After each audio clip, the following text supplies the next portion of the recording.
Covid டைம்ல நம்மள super மார்க்கெட்ல வாங்க போவோம், திங்ஸ்லாம் வாங்க போவோம் பாத்தீங்களா? எல்லாம் ஒரு 2 அடி தூரம் 3 அடி தூரத்துல நிப்போம் கடகடன். நான் நீல்கிரிஸ்னு ஒரு கடையில ஈசிஆர்ல வாங்க போறேன். நான் போகும்போது வெளியில ஒரு சின்ன பொண்ணு, ஒரு 18-19 வயசு இருக்கும். அந்த பொண்ணு கையில ஒரு கை குழந்தையோட வெயில வேர்த்து விறுவிறுத்து நிக்குது. அந்த பொண்ணு பைசா கேட்க தான் நிக்குது, ஆனா பைசா கேட்க தெரியல அவளுக்கு. அப்படியே பாக்குறா, எல்லாரையும் பாக்குறா. நான் என்ன பண்றேன், பைசா கொடுத்துருக்கலாம் அந்த பொண்ணுக்கு. கடைக்கு போயிட்டு வெளியில வரும்போது கொடுக்கலாம். இப்ப நீங்க யோசிச்சு பாருங்க, கோயிலுக்கு போறீங்க, கோயிலுக்கு வெளியில யாசகம் கேட்கறவங்க உட்காந்துருக்காங்க. என்னைக்காவது யோசிச்சிருக்கீங்களா, போகும்போது நம்ம என்னைக்காவது பைசா கொடுத்துட்டு போயிருக்கோமா? வரும்போது தான் கொடுப்போம். இப்போ நான் என்ன பண்றேன், கடைக்கு போயிட்டு வரும்போது இவங்களுக்கு பைசா கொடுக்கலாம் அப்படின்ட்டு நான் வெயிட் பண்றேன். இப்போ ஒரு அடி கேப், நான் திரும்பி பாக்குறேன், அந்த பொண்ணு என்னையே பாக்குது. அவளுக்கு வேற எதுவுமே கேட்க தெரியல, என்னையே பாக்குறா. நான் சொல்றேன், நான் மனசுக்குள்ளே நினைச்சுக்கிறேன், கொஞ்சம் வெயிட் பண்ணு, உள்ள போய் திங்ஸ் எல்லாம் வாங்கிட்டு வந்துட்டு உனக்கு வந்து பைசா தரேன் அப்படின்னு.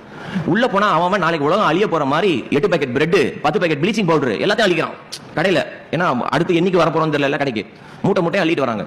நானும் வாங்கிட்டு வெளியில வரேன், அந்த பொண்ணை காணோம். எங்கடா போச்சு அந்த பொண்ணு அப்படின்னு பார்த்துட்டு அங்க ஒரு கூர்க்கா ஒருத்தர் இருந்தாரு, வாட்ச்மேன். அவர்கிட்ட கேட்கறேன் நான், இங்க ஒரு பொண்ணு இருந்தது எங்கன்னு. அது இப்பதான் அந்த பக்கம் போச்சு அப்படின்னாரு. ஈசிஆர்ல இப்பதான் போச்சு, போய் பாரு அப்படின்னாரு. ரோட்ல போய் அப்படி பாக்குறேன், லெஃப்ட் ஹேண்ட் சைடுல இந்த அவ்வளவு தூரத்துல அந்த பொண்ணு நிக்குது. அந்த பொண்ணு பக்கத்துல ஒரு திருநங்கை சகோதரி, கிட்டத்தட்ட ஒரு 6 அடி ஒரு கட்ட குரல்ல அந்த பொண்ணை திட்டுறாங்க. பாப்பா, உன்னை நான் காலையில இருந்து திட்டிக்கிட்டே இருக்கிறேன், கை பிள்ளை வச்சுட்டு இப்படி நிக்காதுன்னு, உனக்கு பைசாவும் கேட்க தெரியல, இந்த உலகம் கெட்டு கிடக்குது அப்படின்ட்டு அவ்வளவு திட்டிட்டு இந்த பிளவுஸ்குள்ள அப்படி கை விட்டுச்சு அந்த திருநங்கை சகோதரி. கையில எவ்வளவு இருந்துச்சுன்னு தெரியல, கிடைச்ச பைசாவை எடுத்தாங்க, வெளியில எடுத்து அந்த பொண்ணு கிட்ட கொடுத்துறாங்க. இது எடுத்துட்டு போ, இங்க நிக்காத, பைசா இந்த பாலை வச்சுக்கோ, பாலை வாங்கன்னு சொல்லி கொடுத்து அனுப்புறாங்க. அந்த குரல் இவ்வளவு தூரம் கேக்குது. அவங்க வர வரைக்கும் வெயிட் பண்ண. அந்த திருநங்கை சகோதரி என்கிட்ட வந்தாங்க. நான் கேட்டேன், உங்களுக்கு அவங்க தெரிஞ்சவங்களா அப்படின்னு. அவங்க சொல்றாங்க, அதெல்லாம் யாரும் தெரியும், எனக்கு அதெல்லாம் யாருனே தெரியல, ஆனா காலையில இருந்து இங்கேயே நிக்குது நான் அந்த பொண்ணு, அவளுக்கு பைசாவும் கேட்க தெரியல, காலம் கெட்டு கிடக்குது இல்ல, அதனால கொஞ்சம் பைசா கொடுத்தேன். எவ்வளவுக்கா கொடுத்தீங்க அப்படின்னு.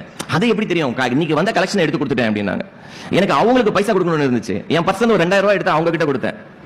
நீ நம்ப மாட்டீங்க, அந்த அம்மா என்ன பண்ணுச்சு, அந்த அக்கா வாங்கின பைசாவை இங்கிருந்து அதே கட்டக்குரல்ல கூப்பிடுறாங்க, ஏ பொண்ணு இங்க வா அப்படின்னு கூப்பிட்டாங்க.